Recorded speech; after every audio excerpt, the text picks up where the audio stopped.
Morning, all. It is Wednesday, hump day, January 22, the 19th. Okay.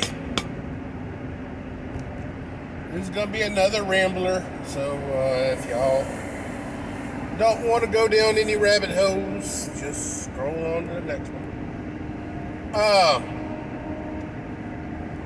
Let me talk a little bit about what's going on, guys.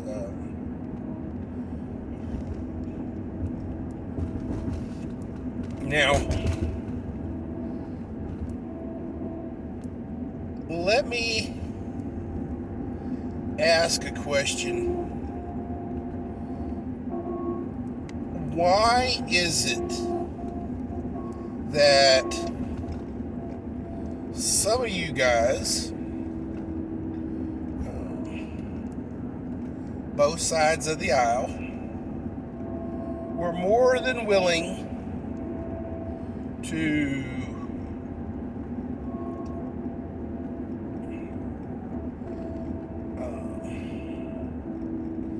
take an experimental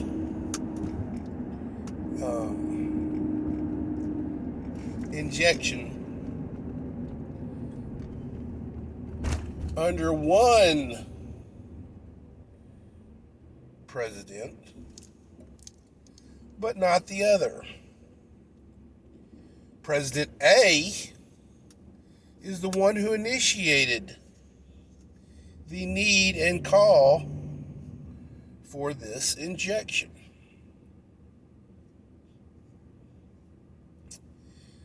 But B inherited this injection and has, unfortunately,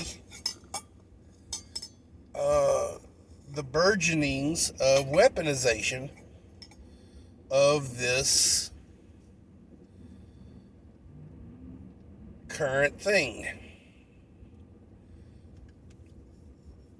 Now, is it that y'all think that when President B got into office, he initiated some kind of change in the injection? Probably not. The injections were already being given in December of the last remaining month of office of President A. So, what changed? Other than the weaponization of it, or the push.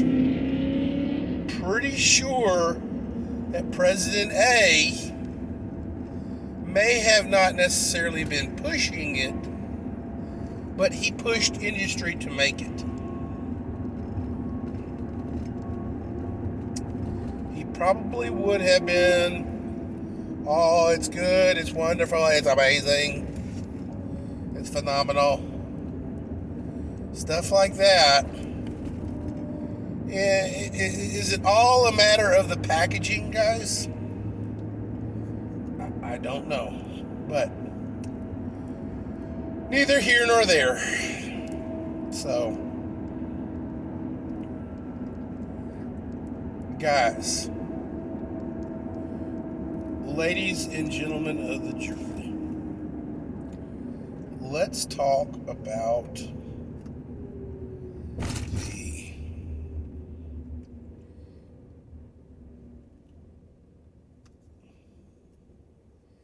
the meeting that went yesterday and who spoke, okay? Now, this was the World Finance thingy. I don't know. I don't remember the actual acronym or anything else for it, but basically, it was the world's financial leaders unelected, who basically made themselves a little, uh, association where rich people can discuss rich people things and how to make rich people more rich. So, who ultimately benefits from socialism? Well, socialism, guys, completely eliminates the middle class. As such, it goes from a three-class system, a lower class, middle class, and an upper class, to a binary system where there is only two classes, upper and lower. You become serfs and nobles. So, the rich get richer and the poor get poorer. So, that is how it works, guys. There is, because of equity and equality, you're as equally poor as everybody else, or you're as equally rich as everybody else.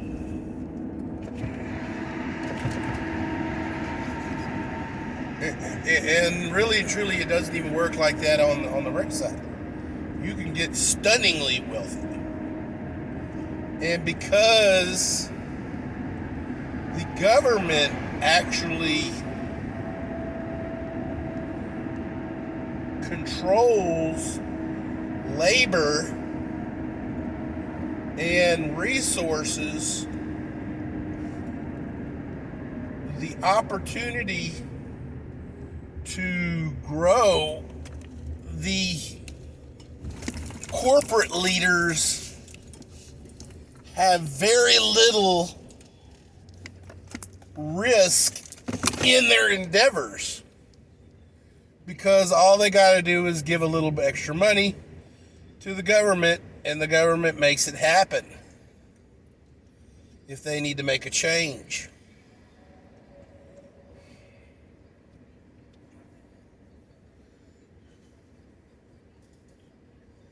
Ladies and gentlemen,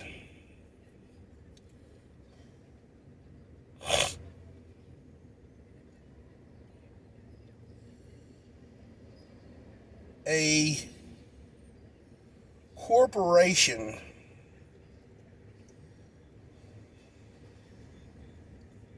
is kind of like its own little mini government.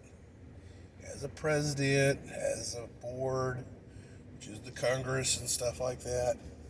And it has the workers. It has, for lack of a better word, each department has its own managerial system. So you have the individual little states / departments have their own little governments in there too that micromanage. So, but the corporations have regulations they have to follow. They want to do something, crazy and insane. They have to grease the palms of the right people in government to get those regulations either laxed or removed. So,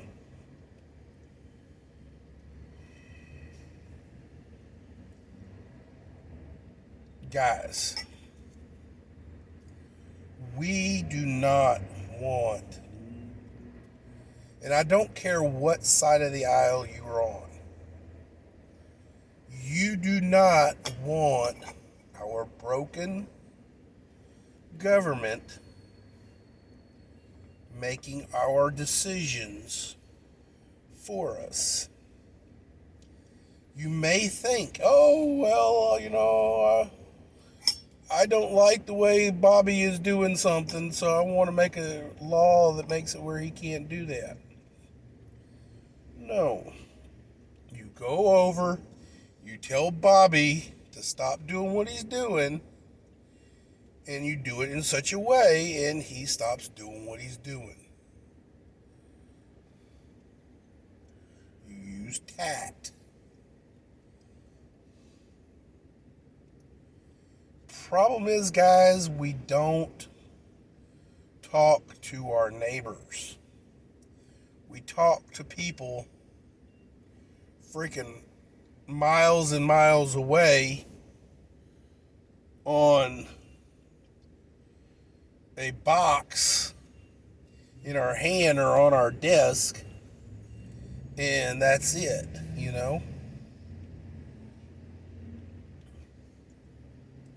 They want our influence spread around.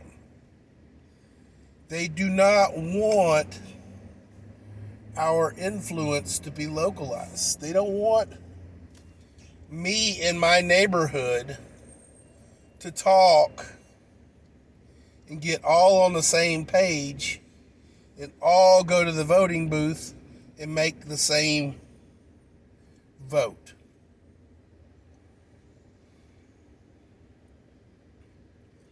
They want me and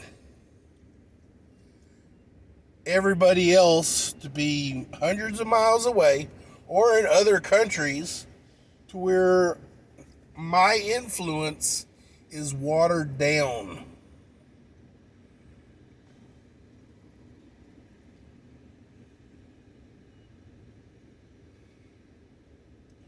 You say, well, Big Daddy, you're doing a YouTube video. I'm pretty sure you're watering down all that. I am. But my reasons are not to influence an election in my neighborhood. My reasons are to influence you guys to wake up to what's going on in your neighborhood. When was the last time you walked to your mailbox or you walked around the block and you talked to your neighbors?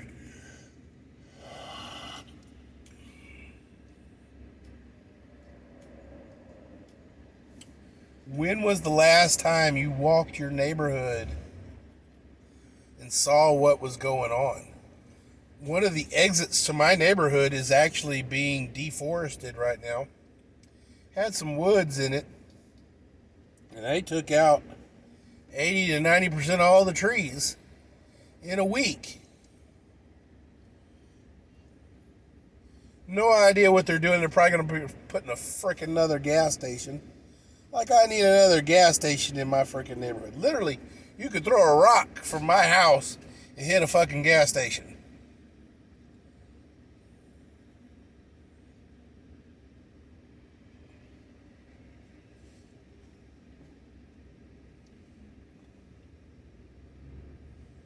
Woods, guys. Unless they're endeavoring to clear out woods because they don't want people to be able to hide. I don't know. That seems a little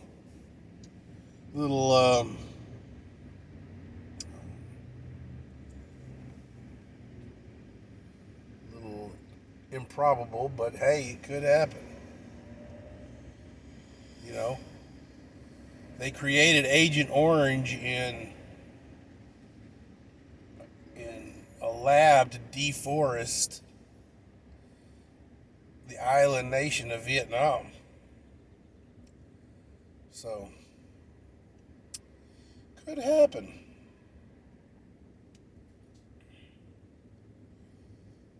Guys, what needs to happen is you just need to be aware. Be aware of what's going on in your neighborhood. Don't get your intelligence from one source.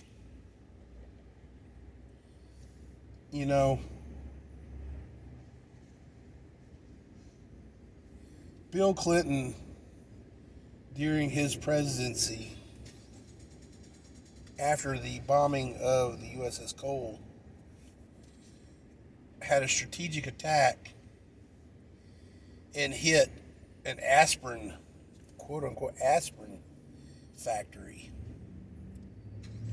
And his response was bad intel.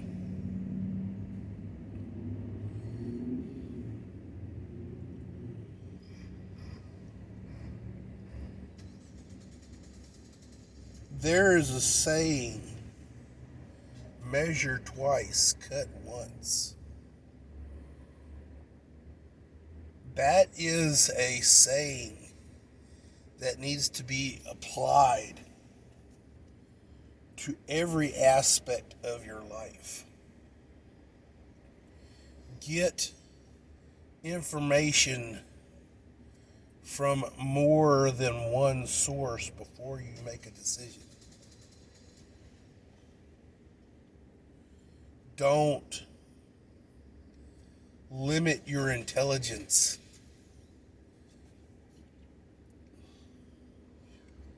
We are living in a world right now where information is literally at a finger swipe.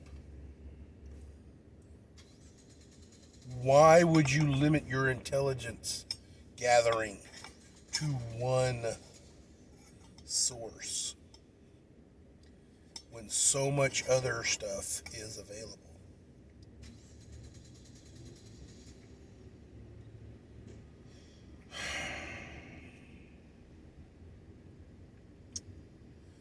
Let's go, Brandon, guys. Let's go, Brandon.